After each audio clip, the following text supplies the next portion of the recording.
ईश्वर का अस्तित्व है या नहीं? अरे ईश्वर का तो छोड़िए, क्या आपका खुद का अस्तित्व है? आप सोच रहे होंगे कि ये क्या प्रश्न पूछ लिया। कल्पना कीजिए कि एक व्यक्ति है जिसकी आंखें नहीं हैं, वह देख नहीं सकता, सुन भी नहीं सकता, सूंघ भी नहीं सकता, चख भी नहीं सकता और स्पर्श भी महसूस नहीं कर सकता। क्या उसके लिए इस दुनिया का कोई अस्तित्व है? क्या उसके लिए आपका भी कोई अस्तित्व है? यदि किसी एक चीज का अस्तित्व वह स्वीकार कर सकता है तो वह है खुद का। उसे खुद का अस्तित्व पता होता है। अब इस बात का ईश्वर से क्या संबंध? तो इसी प्रश्न का जवाब जानने के लिए इस वीडियो को अंत तक देखें और मैं आप सभी को विश्वास दिलाता हूं कि ईश्वर की खोज और उससे जुड़े सभी प्रश्न जैसे कि ईश्वर है या नहीं, इन सभी के बारे में मैं आपको विस्तार से समझा पाऊंगा और मेरा दावा है कि पक्का आप यहाँ से बहुत अच्छा ज्ञान लेके जाएंगे। तो इस वीडियो को अंत तक जरूर देखें।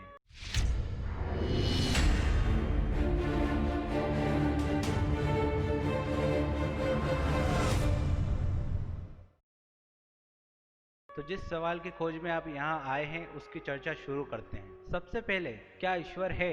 ईश्वर के अस्तित्व होने न होने पर कोई भी अपने विचार रख सकता है, चाहे वह व्यक्ति अनपढ़ हो या पढ़ा लिखा हो। इस मामले में सबके अपने विचार हैं, सबके अपने तर्क हैं। कुछ के सामान्य तर्क हैं तो कुछ के विशेष। हम यहाँ सामान्य और विशेष दोनों प्रकार के तर्कों को देखेंगे। तो आइए सबसे पहले देखते हैं कि ईश्वर अस्तित्व के संबंध में सामान्य तर्क कौन सा है जो हर व्यक्ति के लिए प्रस्तुत करना सहज होता है, आसान होता है। आइए सामान्य तर्क के बारे में जानते हैं। जब भी किसी आस्तिक से आप पूछेंगे, आस्तिक यानी ईश्वर में विश्वास करने वाला, तो जब भी किसी आस्तिक से आप पूछेंगे कि ईश्वर का अस्तित्व कैसे है, क्या प्रमाण है कि ईश्वर है, तब एक सामान्य आस्तिक व्यक्ति आपको कहेगा, दुनिया में कोई भी वस्तु बिना किसी के बनाए नहीं बनती, इसलिए इस ब्रह्मांड को भी किसी ने बनाया है और वह बनाने वाला ही ईश्वर है। तब एक नास्तिक व्यक्ति झट से कहेगा कि फिर ईश्वर को किसने बनाया, जिसका जवाब आस्तिक नहीं दे पाता, क्योंकि वह अपने तर्क को सही तरीके से प्रस्तुत नहीं करता और आसानी से तर्क को बड़ी उलझन बना बैठता है। वह कौन सी गलती करता है, जानने के लिए देखिए इस तर्क का सही स्वरूप क्या है। वास्तव में यह सामान्य तर्क अपने आप में काफी विशेष है। इस तर्क का सही स्वरूप यह है। तर्क कहता है, दुनिया में कोई भी बनी हुई वस्तु बिना किसी के बनाए नहीं बनती। ब्रह्मांड निर्मित वस्तु है, इसलिए इसका कोई निर्माता भी है। अब नास्तिक पूछता है कि फिर ईश्वर को किसने बनाया, तो आस्तिक इसका जवाब दे सकता है। वह जवाब है, जो वस्तु निर्मित है, बनी हुई है, उसे बनाने वाला होता है, लेकिन जो निर्मित ही नहीं हो उसे कोई बनाने वाला भी नहीं होगा। ब्रह्मांड निर्मित वस्तु है, अतः इसका कोई निर्माता भी है, लेकिन जो इसका निर्माता है उसे किसी ने नहीं बनाया है, तो अतः उसका भी कोई निर्माता नहीं होगा। देखिए, एक छोटी सी गलती होने पर एक प्रबल तर्क दुर्बल दिखने लगता है। नास्तिकों के प्रिय सवाल, ईश्वर को किसने बनाया, के अनेकों जवाब दिए जा सकते हैं, लेकिन यहाँ पर विषय यह नहीं है। इसे जानने के लिए पूरे वीडियो को अंत तक देखें। अगर आपको वीडियो में मज़ा आ रहा है और कुछ नॉलेजेबल लग रहा है और मैं आपको समझाने में समर्थ हो रहा हूँ, तो कृपया करके इस वीडियो को अंत तक देखें, वरना अगर आपको वीडियो अच्छा नहीं लग रहा हो तो आप इस वीडियो को छोड़कर जा सकते हैं। तो आइए अब हम ईश्वर के अस्तित्व के संबंध में कुछ विशेष तर्कों को देखते हैं। ईश्वर अस्तित्व के संबंध में महर्षि दयानंद ने अपने ग्रंथ सत्यार्थ प्रकाश में यह तर्क दिया है, जो कि अपने आप में बहुत महत्वपूर्ण है। किसी भी वस्तु का अस्तित्व उसके गुणों से पता चलता है। गुणी की सत्ता गुणों से होती है। जैसे अग्नि का अस्तित्व उसके गुणों से प्रमाणित होता है। अग्नि में प्रकाश और तेज आदि गुण होने से उसके अस्तित्व का पता चलता है। इसी तरह दुनिया में अनेकों वस्तुओं का अस्तित्व उनके गुणों से ही पता चलता है। उदाहरण के लिए, हवा दिखाई नहीं देती, लेकिन हम उसे स्पर्श कर सकते हैं, इसलिए उसमें स्पर्श का गुण होने से यह प्रमाणित होता है कि उसका अस्तित्व है। नमक, चीनी, गुड़ में स्वाद होने से उसके अस्तित्व का पता चलता है। मान लीजिए कोई आपको चीनी देकर कहे कि ये नमक है, तब आप चखकर देखते हो तो आपको मीठापन महसूस होता है। आप कहते हैं ये नमक नहीं, चीनी है। यानी कि जिस वस्तु को आपने चखा उसमें नमक के गुणों का नहीं बल्कि चीनी के गुणों का अस्तित्व है, जिससे यह प्रमाणित हो गया कि यह अमुक वस्तु चीनी है। इसलिए हर वस्तु का अस्तित्व उसके गुणों से होता है। अब जानते हैं कौन से गुण ईश्वर को प्रमाणित करते हैं। अब यह सवाल उठना स्वाभाविक है कि जिस तरह चीनी का गुण मीठापन है, अग्नि का गुण तेज और प्रकाश है, इसी तरह ईश्वर के कौन से गुण हैं जिनसे उसका अस्तित्व साबित होता है। जिस तरह चीनी में मिठास है, इमली में खटास है, अग्नि में प्रकाश है, वायु में स्पर्श और जल में गीलापन है, उसी तरह ईश्वर तत्व में चेतनता है, ज्ञान है, बल है, दया है, न्याय है। इस तरह ईश्वर तत्व में अनेकों गुण हैं। लेकिन अभी आप सोच रहे होंगे कि जैसे हम मिठास को जानकर चीनी का पता कर लेते हैं, उसी तरह ईश्वर के गुणों को हम कैसे पता कर सकते हैं?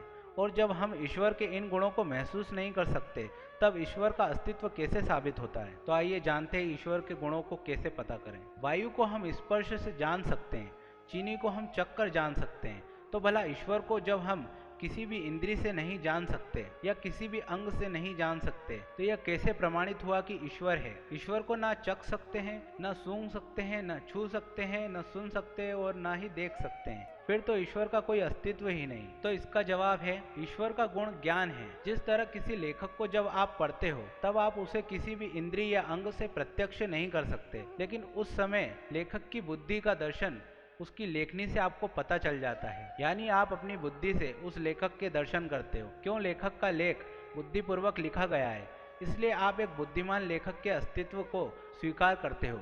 यदि उसका लेख मूर्खतापूर्ण है, तब भी आप एक मूर्ख लेखक का अस्तित्व स्वीकार करते हो। यहाँ आपने लेखक के गुणों का प्रत्यक्ष किसी भी इंद्रिय या अंग से नहीं किया, बल्कि अपनी बुद्धि से किया है। इसी तरह इस संपूर्ण ब्रह्मांड में सूक्ष्म से सूक्ष्म और बड़ी से बड़ी रचनाओं में उस ईश्वर की कला का दर्शन होता है, उसकी बुद्धि या उसके ज्ञान का दर्शन होता है। इसलिए एक सर्वज्ञ सत्ता का होना स्वीकार करना चाहिए। ईश्वर में स्पर्श गुण नहीं है, रूप नहीं है, रस नहीं है, गंध भी नहीं है और शब्द भी नहीं है। जब ईश्वर में ये गुण नहीं है, तब उसका प्रत्यक्ष हमारी इंद्रियों से क्यों होगा भला? शुरुआत में हमने एक उदाहरण दिया था कि एक व्यक्ति की कोई भी इंद्रियां काम नहीं करती हैं यदि वो संसार के गुणों को अपनी इंद्रियों के प्रत्यक्ष नहीं कर सकता, तो इस कारण वह संसार के अस्तित्व को भी नहीं नकार सकता। यहाँ पर बात थोड़ी उल्टी होकर भी वही है, यानी इसे ऐसे समझिए कि वहाँ पर बात एक्टिव थी तो यहाँ पर पैसिव तरीके से है। हमारी इंद्रियां खराब नहीं है, लेकिन जिन गुणों से हमारी इंद्रियां महसूस कर सकती हैं, उनमें से कोई भी गुण ईश्वर में नहीं है।